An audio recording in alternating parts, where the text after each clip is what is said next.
Olá, pessoal. Bom, nós aqui mais uma vez, né, no nosso conteúdo de artes. E essa semana, né, nós estamos aí continuando falando a respeito do nosso PET, né? O PET vem falando sobre o teatro, né? E é a semana 4, tá? E com o PET, nós vamos falar sobre os limites e os desafios no teatro. Nós vamos aí na semana 4, né? E vamos falar um pouquinho aí desses limites e desafios no teatro, né? Bom, no teatro há algumas questões, né, relacionadas a essa linguagem artística que normalmente nós não paramos para refletir sobre ela.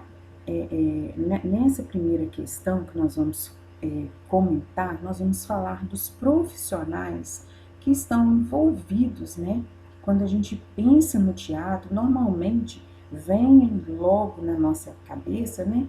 Os atores atuando, mas a gente não sabe que existe, né? Uma série de pessoas, né? Que contribuem para a construção de uma peça teatral.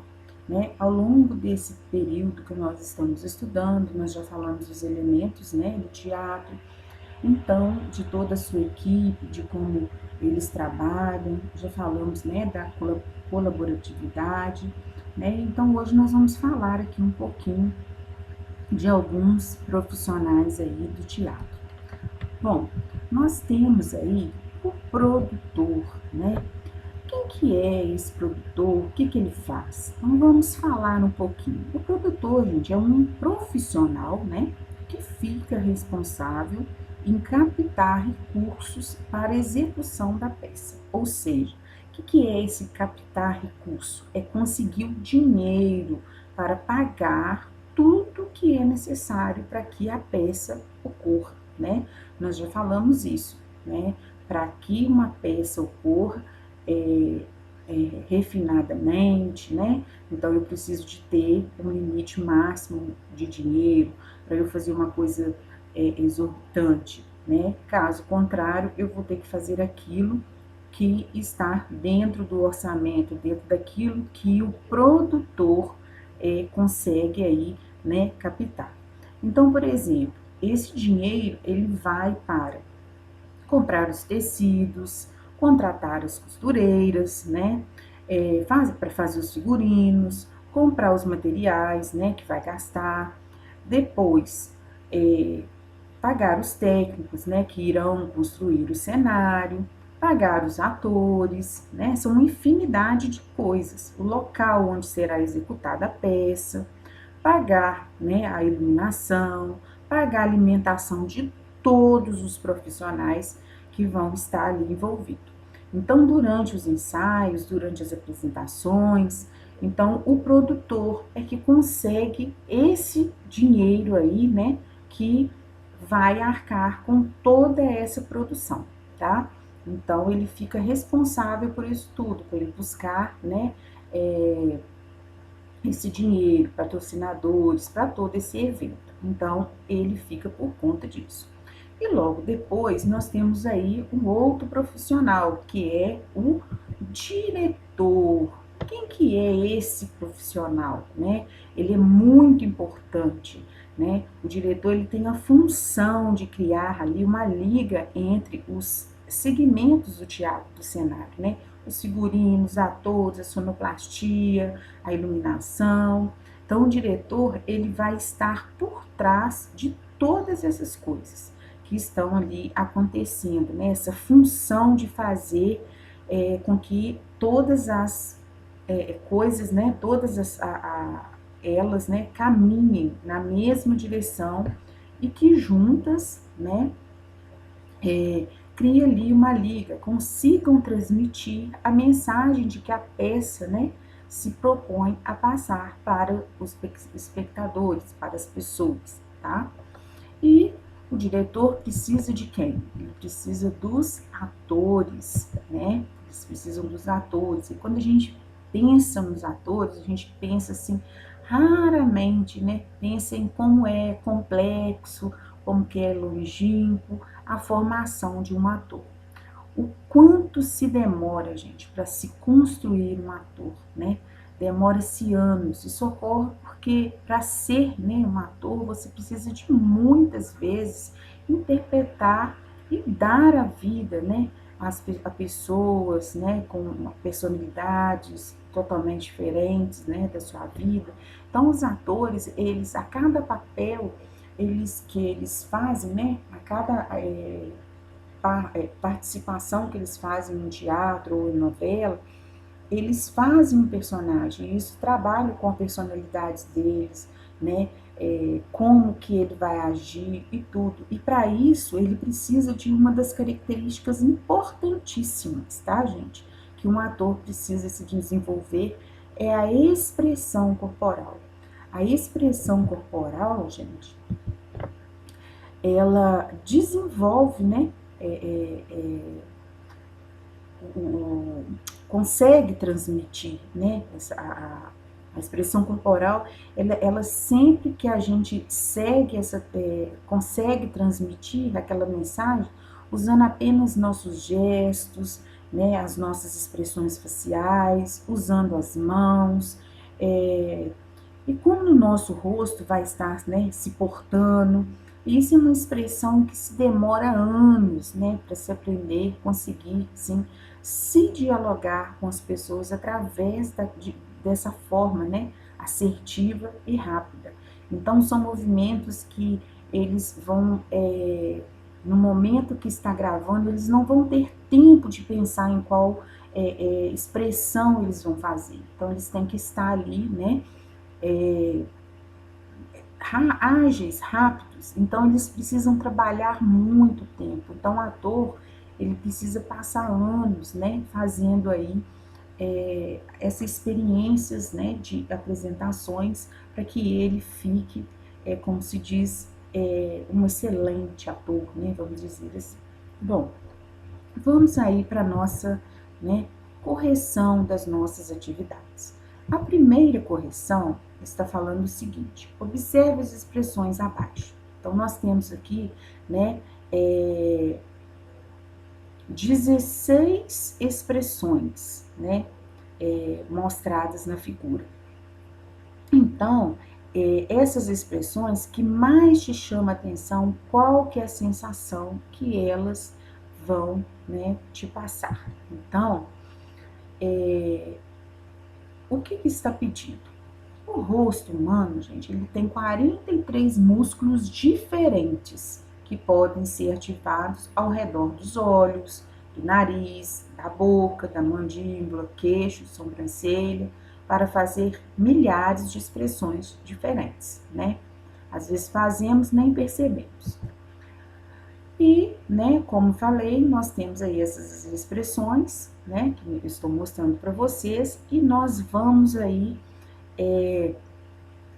fazer o quê? Nós vamos escolher 5 expressões e nós vamos descrever, tá? A que chamou mais atenção, e eu vou colocar as que me chamou mais atenção. Mas vocês podem. Lembrando a vocês que tem que escolher a expressão, né? E falar qual que é a sensação que ela transmite. Então, vamos lá, na número 1. Eu escolhi a expressão sorrindo, né? Essa primeira imagem, ela me passa uma sensação de alegria, ela está sorridente, né? Número 2, uma expressão fechada, uma sensação de raiva, né? É a segunda imagem, segunda figura. Na número 3, uma expressão pensativa, sensação de preocupação. Então, é a número 4 aí, né? Na primeira fileira.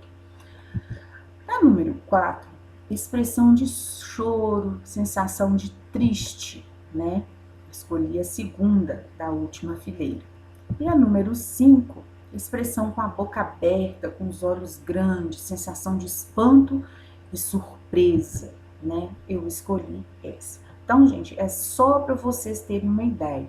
Nós temos aí 16 expressões e vocês podem escolher a que vocês acharem melhor, tá bom? Passando para a questão de número 2. observem a imagem. Nós temos aí, né, 4 moças e nós vamos fazer a leitura da imagem acima, né? E nós vamos descrever cada pose de cada moça sentada na cadeira. O que ela passa, qual que é a sensação, qual que é a emoção delas, né? Então, nós temos aí essas 4 moças. A primeira, a moça parece estar cansada, desanimada, né? A segunda, a moça parece estar pensativa ou preocupada, né? Então, ela pôs a mão no queixo ali, pensando, né? Preocupada, né? Está presente ali, mas pensando em alguma coisa que tem que fazer depois. Na questão de número 3, a moça parece estar aguardando algo, né? Pode estar ansiosa, né? Aflita, querendo que é aquele momento, pode ser ali uma apresentação, pode ser aí uma entrevista de emprego, né? Então ela pode estar ansiosa. A última moça, número 4, a moça parece estar, né, feliz, disposta, ela está segura, né, do que ela vai passar. Então ela está ali bem disposta para, se for uma entrevista, né? Então ela está fazendo esse movimento aí corporal. Bom, vamos para a questão de número 3. Observem a imagem e leia o texto a seguir. Então, nós temos aí, né, uma imagem do ensaio, né, do roteiro da aula de dança, tá? Do Degas, né? Do Edgar Degas. Então, nós vamos falar um pouquinho sobre essa imagem, né? Vocês vão ler o texto que está no material de vocês. E ao ler o texto, nós podemos afirmar observando essa obra aqui, né? Então, nós temos aí 4 questões. Bom, a questão de número 1 está dizendo o seguinte: na obra, muitas bailarinas estão em pose de descanso devido à sua postura corporal. Bom, nós temos ali o fundo, né, onde eu coloquei o xizinho, que realmente as bailarinas estão à sua postura corporal. Passando para a letra B. Na obra, o artista só consegue demonstrar que é um ensaio de balé através das roupas típicas. Nós podemos observar a bailarina do meio, que não é uma roupa típica, né? É uma roupa de balé. Então, essa está errada. Na letra C, diz o seguinte: na obra, sensação de movimento, pois os corpos foram representados com postura rígida. A mesma bailarina que eu marquei que não é um traje típico, a gente mostra que ela está fazendo movimentos corporais flexíveis, né? Então, não tem nada rígido, ela está parada, mas é um movimento flexível. Então, a resposta errada. Na obra, Degas não tentava representar expressões corporais, e sim um cenário para balé. Realmente, ele não tentava representar expressões corporais, né? Ele estava aí mostrando, né, os movimentos corporais, tá ok? Então, a nossa resposta correta é a letra A, né? Na obra, muitas bailarinas estão em pose de descanso devido aí, né, à sua postura corporal. Além disso, gente, lá no texto, né, vocês podem observar, né, que no primeiro parágrafo fala-se, né, das posições casuais e banais, né, e fala da atividade em repouso, né, nos ensaios das bailarinas e nos palcos também. E Degas registrou, né, mais de 1.500 obras com temas bailarinos. Então, é só ler o texto também, né? Bom, pessoal, eu fico por aqui, espero ter ajudado vocês, né, com essa atividade, com essa correção, com esse vídeo. E até a próxima semana, se Deus quiser.